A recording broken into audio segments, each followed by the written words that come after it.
जानिए हिंदुइज्म के true essence को इस क्लिप में। मृत्यु होती क्या है? मृत्यु संसार का सबसे बड़ा सत्य है। जिसने भी जन्म लिया उसको मृत्यु तो प्राप्त करनी है।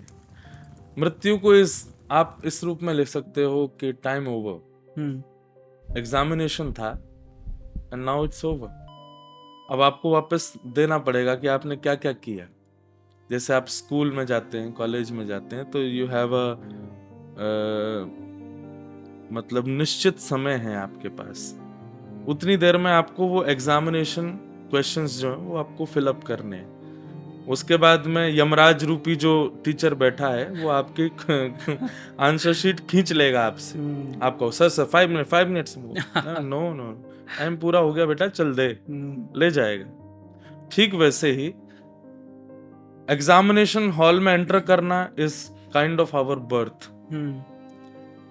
एग्जामिनेशन पेपर सामने आने से पहले का समय जो है वो हमारा बाल्यावस्था से एक थोड़ा समझदार बनने तक का समय।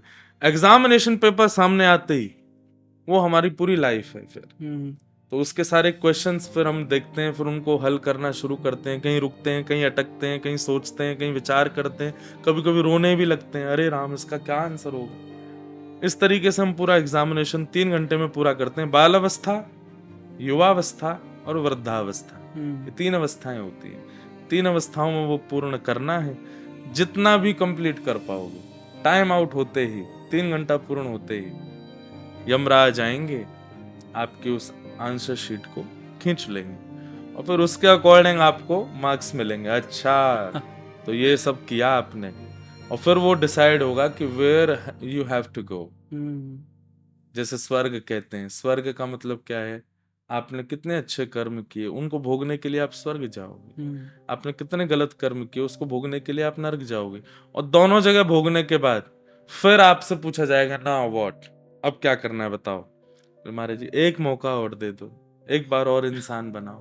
तब भगवान कहते नहीं, तुम्हारे कुछ कर्मों के अनुसार अभी तुमको कुछ योनियां मिलेंगी। तब 84 लाख योनियों में से कुछ बना दिया जाता है।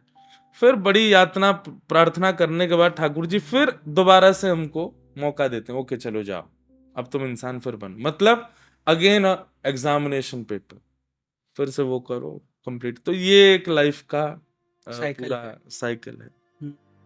स्वर्ग क्या होता है? स्वर्ग इज काइंड ऑफ होटल।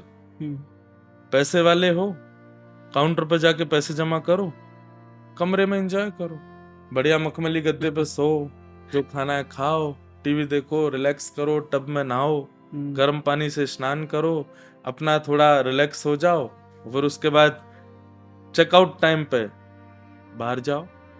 तो ठीक वैसे स्वर्ग है। आपने जितने भी अच्छे कर्म किए ना संसार में, किसी की सहायता की, गरीबों की मदद की, मंदिर बनवाए, मठ बनवाए, कहीं पर आश्रम बनवाया, असहाय लोगों की बड़ी सहायता की, चाहे धन से ना की हो, अपने जैसे कई टीचर्स होते हैं अच्छे पढ़े लिखे हैं तो वो फ्री में बच्चों को पढ़ा रहे हैं, ऐसा कर रहे हैं।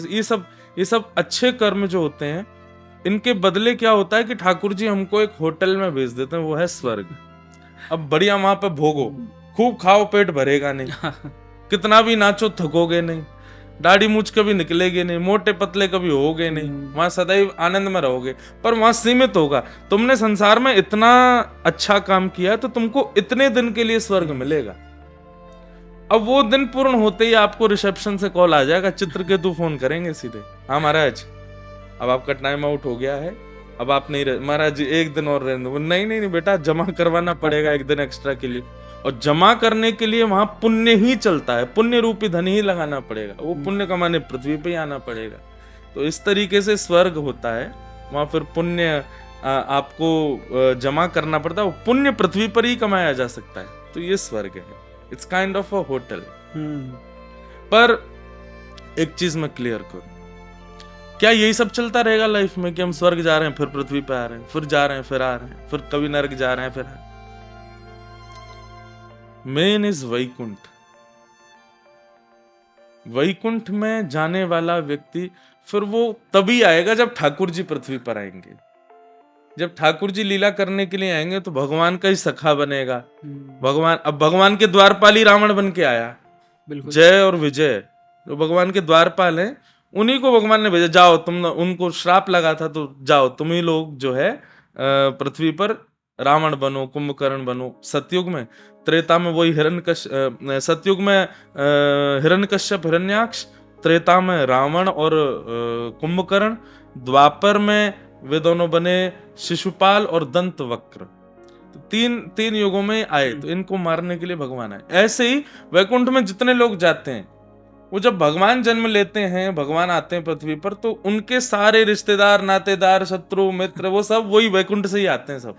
तो इट्स काइंड ऑफ वो क्या बोलते हैं उसको, आपके मुंबई में होता है ना, वो लोग करते हैं जो थिएटर, हाँ। उसी में सब पीछे बैक स्टेज तो सब मित्र हैं, वो मंच पे आकर के वो दुश्मन, तू मेरा ये तो वो वैसा ही ठाकुर जी का थिएटर है पृथ्वी। यहाँ कभी कभी ठाकुर जी आते हैं और सबको वैकुंठ से ही लेके आते हैं। वैकुंठ प्राप्ति कैसे हो?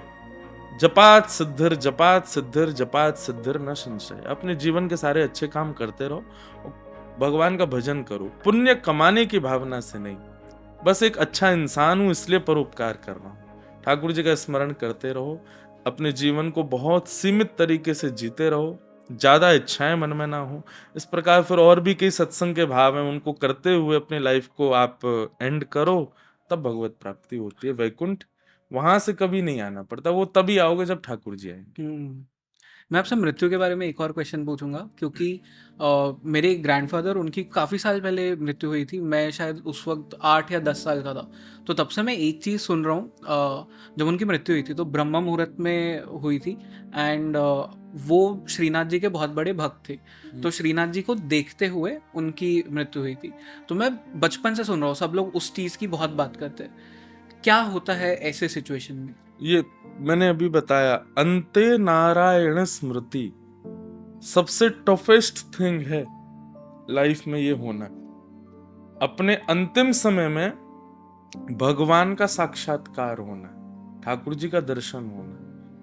ये एक सबसे श्रेष्ठ, मतलब इसको आप कह देंगे कि जो मैंने एग्जामिनेशन का पूरा बताया, वो आप कह सकते हैं कि जैसे कई बच्चे ऐसे इंटेलिजेंट होते हैं क्लास के कि वो टाइम पूरा होने से पहले ही अपना एग्जाम पूरा करके कह देते हैं सर वी आर डन, और वो अपनी मार्कशीट दे देते हैं। सब उनको देखते रहते हैं, यार इसने ये बढ़िया आदमी निकला है, बता 3 घंटे में ही पहले पूरा कर गया ये, देख के, और वो बाहर एंजॉय कर रहा है, और आप लोग सिर पटक रहे हो, यार हम पे आ ही नहीं रहे क्वेश्चंस के आंसर, ये पहले दे के चला गया। तो आपके दादाजी को आप उस कैटेगरी में ले सकते हो।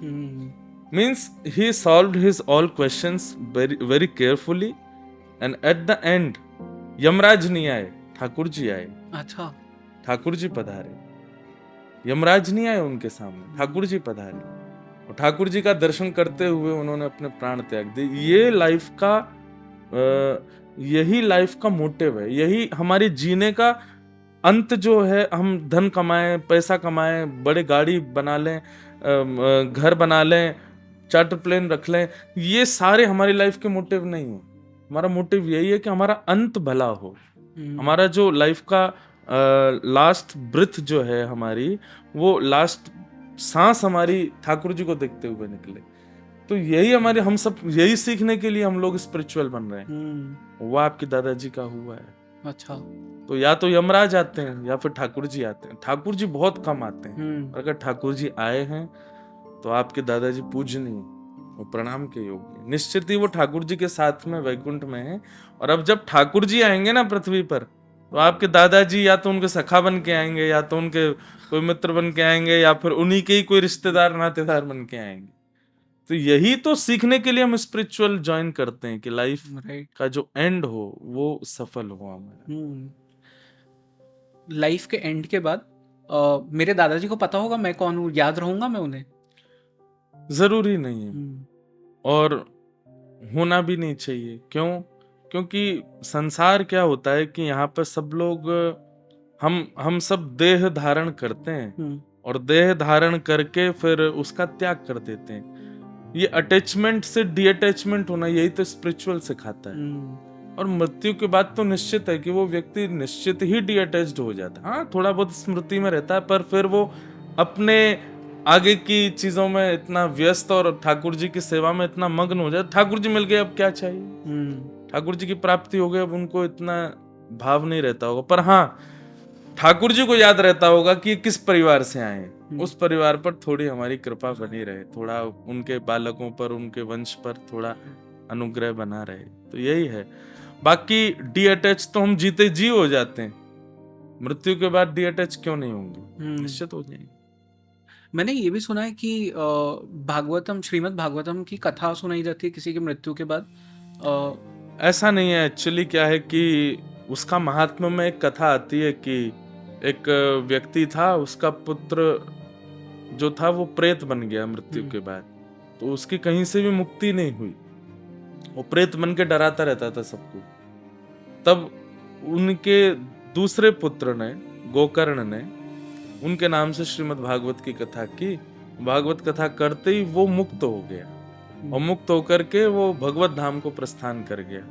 तब से ये मान्यता लोगों में आ गई कि भाई अपने पितरों के लिए हमको भागवत कथा करानी चाहिए, अगर वो कहीं भी होंगे तो मुक्त हो जाएंगे, ऐसा भाव है।